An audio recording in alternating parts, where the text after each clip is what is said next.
Hi there. My name is Nick Nash. I'm one of the 6 co-founders of Asia Partners. And on behalf of our entire firm, it's my pleasure to share with you the summary of our 2022 Southeast Asia Internet Report. Before we start talking about technology and the next 10 years ahead, and the many reasons why we feel great optimism, I do want to reiterate that although those are important topics, the much more important set of considerations today remains the ongoing tragedy of the COVID-19 pandemic. We want to share our deepest condolences with everyone who has lost loved ones, friends, and colleagues. And at the same time, share our deepest gratitude to all the many healthcare professionals around the world and here in Southeast Asia who have worked so tirelessly and sacrificed so much throughout the crisis to keep us safe. Thank you. We began a journey of creating annual reports, if you will, of the state of the Southeast Asia tech ecosystem back in 2019 when we organized and codified a set of beliefs and even forecasts that had been swirling around inside of Asia Partners and with our limited partners in our dialogues with them.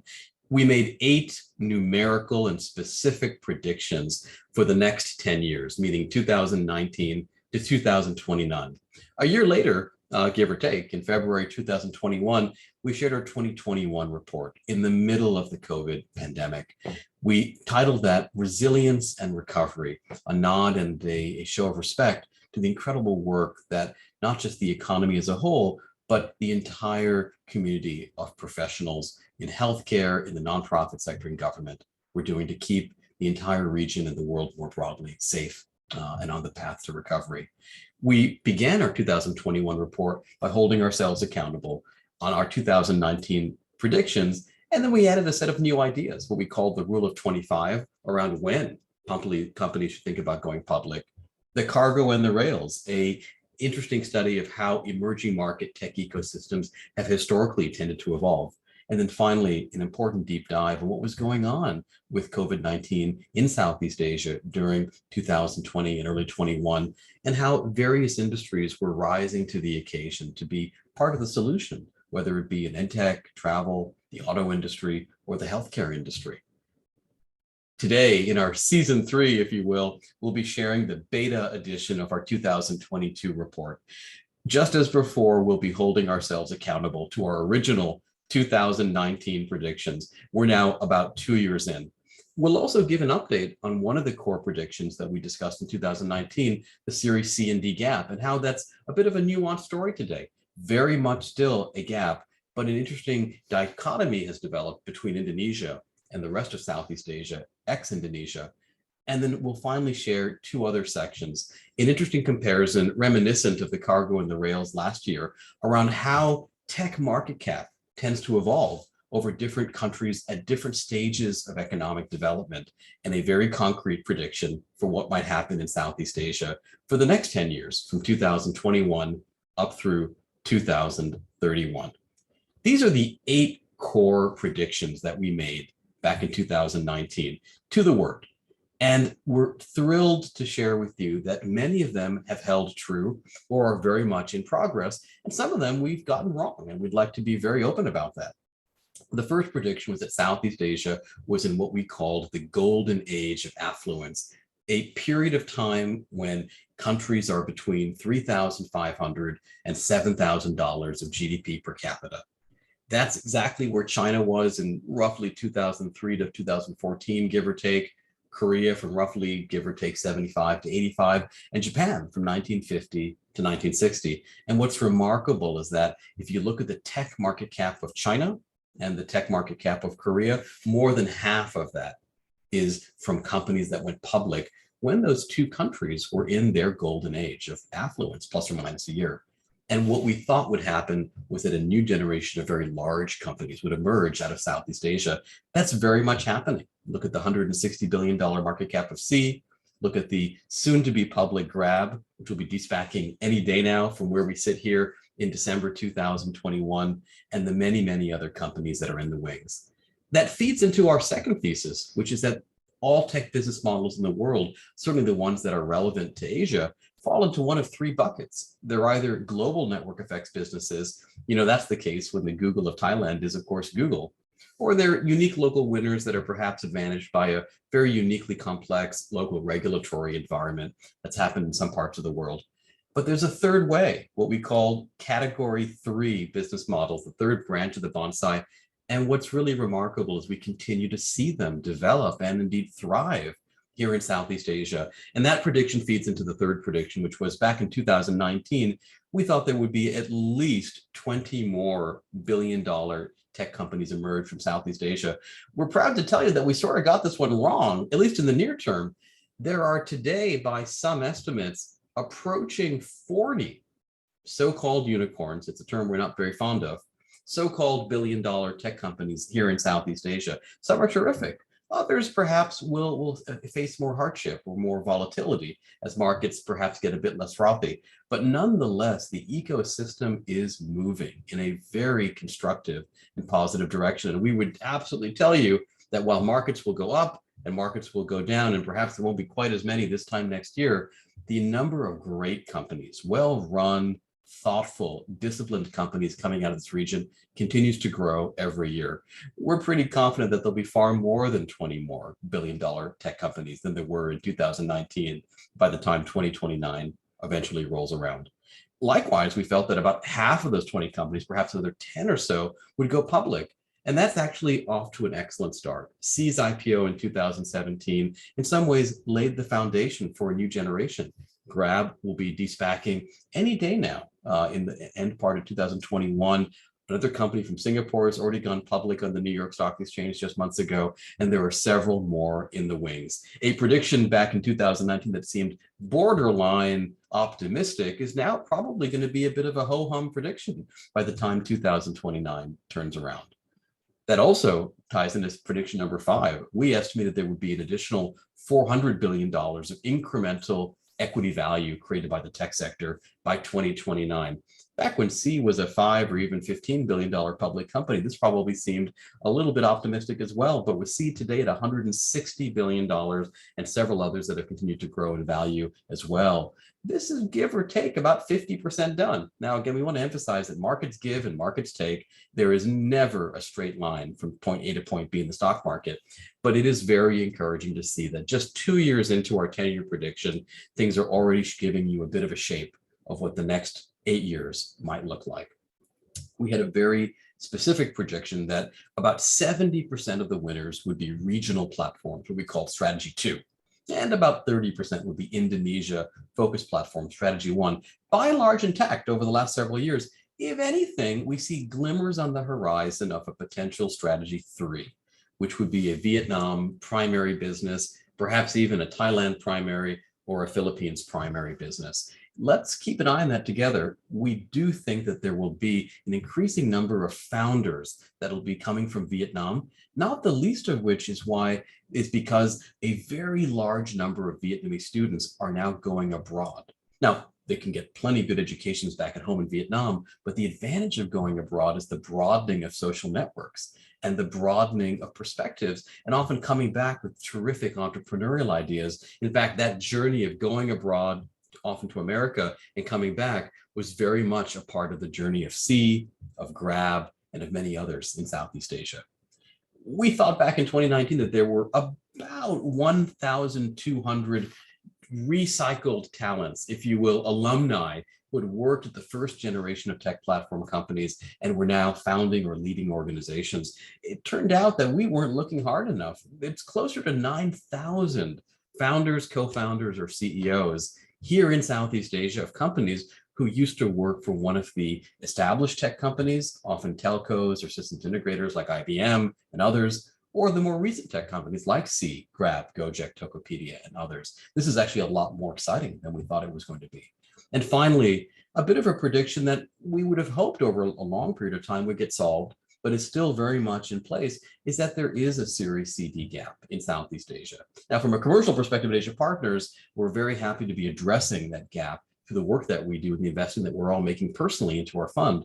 But it is something worth discussing. The challenge that many companies face in raising that capital here in Southeast Asia and really earning the fruits of their labor and the sweat of their brow as they eventually want to become public companies. This is still a gap, and one that over time will need to be fixed and addressed.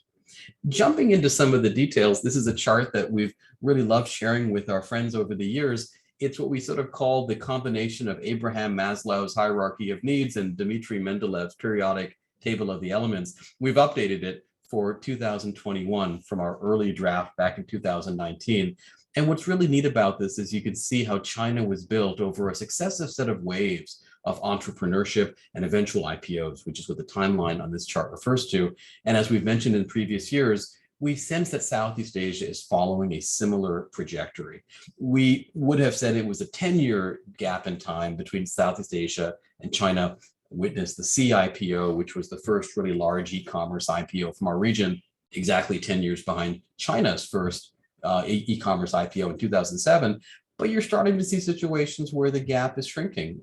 Look at Grab's de-SPAC happening this year in December versus the DD IPO, which was a bit bumpier, happening earlier in the year. Definitely not a 10-year gap for those IPOs. But in broad brush terms, what's so exciting for us is the fact that this chart is still unwritten. There's so much of a story still to be told, and companies to go public to occupy the various niches on this grid. Now, 2021 has already seen some terrific IPOs that took place. One very large one on the Indonesian Stock Exchange, one fairly decent sized one on the New York Stock Exchange of a Singaporean company. And there are plenty more companies that are rumored to be, I think, considering this as well, one of which will almost certainly be in the public markets probably in the next several weeks. And we've been thinking very hard about this at Asia Partners to go back to that drawing board and say, all right, where are all the empty spots? Where ought there to be bonsai category 3 businesses in Southeast Asia? And can we systematically go through a process of finding those businesses and bringing them over time to the public market? So we just encourage you to watch this space. There's some wonderful businesses in Southeast Asia. We're proud to be investors in 6 of them and helping them on their journeys. We hope eventually to all becoming public companies. One of the things that we wanted to highlight in this year's study, because we often hear this from well-intentioned, but perhaps not as to the ground observers of Southeast Asia, is where are the IPOs? I mean, C was a big one, and Buko was a big one, and Grab's going to be a big one, but is there depth to this market? One of the best ways of answering the question around market depth is to look at things on a power law distribution. Take the largest IPO over some period of time. We've arbitrarily picked the beginning of 2015 to the present day, and rank it number 1, and find the second biggest IPO, the third biggest IPO, and we just picked an arbitrary but material cutoff about $100 million. And look at that for every part of the world. Now, what we're doing over here is not looking at where the companies went public, we're looking at where they're from, where the companies are headquartered. And if you look at various parts of the world on this basis, you'll see that, of course, the United States is, in fact, the very largest cluster of IPOs. Again, not the exchange, but where the companies are from, followed by China, followed by Western Europe. We think of these as the big 3. Then there's a bit of a gap, and keep in mind, this is a log chart to show a power law, so there's going to be a little bit of a spacing, which means a lot in terms of percentage terms and in absolute terms. And then you see Latin America as number 4, and then close on Latin America's heels, Southeast Asia. So we're coming out with a new prediction in our 2022 study. Southeast Asia and Latin America will flip spots on this list. It may take a very long time for Southeast Asia eventually to exceed Western Europe in its total IPO volume over a 5 or 6 year period of time. But mark our words, at some point in the next 5 to 10 years, the blue line of Southeast Asia will eventually cross over the Latin American line, and Southeast Asia will become the 4th largest part of the world in terms of IPOs. Some of those will be local, some of them will be on international exchanges like the Hong Kong Exchange, New York, or London, but the point still remains, Southeast Asia will become one of the world's largest clusters of IPOs, and in fact, it already is the 5th largest region for IPOs on a global basis. We talked in our 2019 report a little bit about what we call the Series C and D gap vis-a-vis China and vis-a-vis other parts of the world. And we're sad to tell you that today the gap still persists. In fact, there was a very, very short period of time, ironically, around the time we published our very first study back in the end of 2019, when the China curve and the Southeast Asia curve sort of crossed. And these are each indexed, each curve to the relative size of each economy. But today there remains a roughly 4 basis point of GDP gap between China and Southeast Asia. But what is worth emphasizing is that if you peel apart the blue line over here, the Southeast Asia line, what you see is if you bifurcate it into Indonesia, that's the darker dotted line, and then the rest of Southeast Asia, the light blue dotted line, what used to be actually a greater saturation of capital in non-Indonesia, Southeast Asia, Singapore, Malaysia, and so on, has now flipped. In fact, there is virtually no difference in capital supply between Indonesia in the growth equity segment versus China. That's that dark black line versus the blue dotted line over there.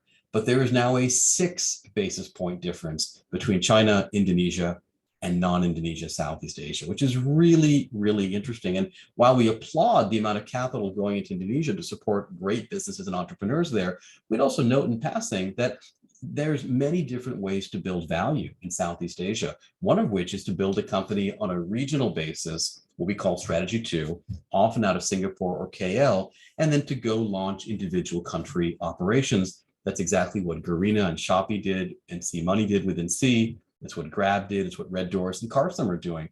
And we think many, many others like Dr. Anywhere, in addition to others, will follow down that exact same path. Finally, we'll share some really interesting work that we've done around how to analyze the growth of technology ecosystems over long periods of time. And one of the really startling things that came out for us as we studied how China and Korea and Southeast Asia and Japan and America and others evolved over time is that as GDP per capita advances over long and gradual periods of time, the ratio of tech market cap to GDP also rises. You can think of this as economies becoming more tech-centric and that value manifesting. In fact, if you think about it in a very holistic sort of way, there are 3 stages of development, with the Latin American continent being a little bit of an outlier to this journey. But as you think about where we are on this blue line right now, we are following so many of the similarities to China that China experienced over the last 10, 20, 30 years. In fact, that similarity, that remarkable similarity, gives us the perhaps temerity to think about making a forecast, which is by 2031, we believe that if Southeast Asia follows on the same trajectory that China did in a different moment in time, but again, gradually increasing affluence on a per capita basis, Southeast Asia ought to end up with about $1.2 trillion of total tech market cap. Now, a little bit of that will come from telcos getting bigger in Southeast Asia. A good chunk of that will come from hardware and semiconductor companies developing in Southeast Asia. The largest chunk will come from non-hardware, which is a bit of a broad category, but essentially means internet and software and other categories as well. As you sum all of this up, the future really is, we believe, very bright for Southeast Asia. Nothing ever happens in a straight line. Markets are frothy right now. You'll see some of those observations in the long form report. But in the meanwhile, we are always here to help or have a cup of tea if we can be of service to entrepreneurs here in Southeast Asia, to global investors, or to anyone else who'd like to be part of the wonderful ecosystem here based in Southeast Asia. Thank you all so much, and have a very safe and healthy holiday season for those of you that are observing it. We'll hope to see you soon. Bye-bye.